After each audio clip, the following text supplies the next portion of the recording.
Bonsoir à tous. Donc je vais vous faire part de mon témoignage, comment j'ai rencontré le Seigneur.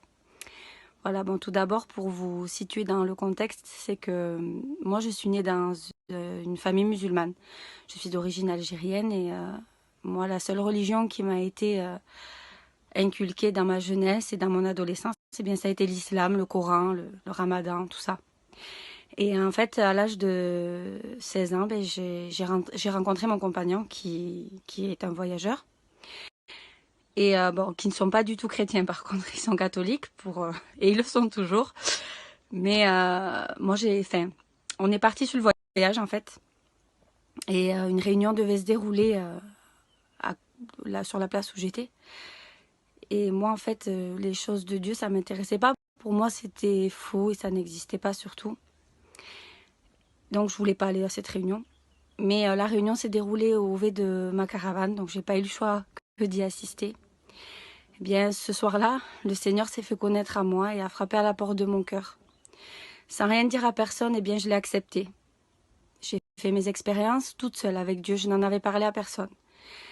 Et une fois, plus que toutes les autres fois, j'ai dit une chose à Dieu, et c'est une chose auquel je pensais tout le temps. Je lui ai dit, Seigneur, j'ai l'impression que cette vie-là ne m'appartient pas. Si c'est le cas, eh bien, Seigneur, montre-moi-le.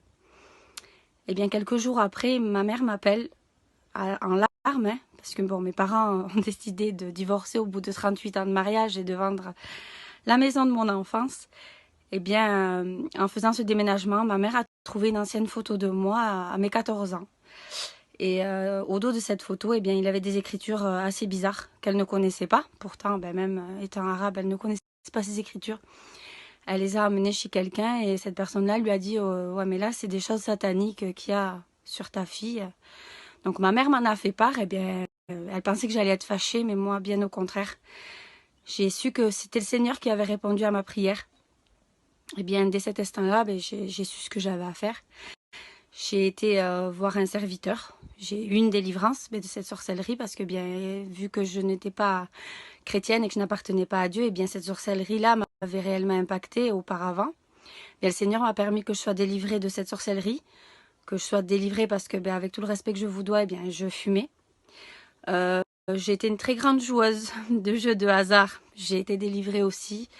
Voilà, et puis quoi vous dire de plus que ben, j'ai fait le plus beau choix de ma vie, c'est de lui dire oui, de lui appartenir aujourd'hui. Mon foyer entier ne lui appartient pas, mais je perds pas espoir parce que je sais que le Seigneur, quand il fait quelque chose, il le fait parfaitement. Donc voilà, ben, il est vrai qu'on vit une période assez difficile et je remercie le Seigneur de s'être fait connaître à moi avant cette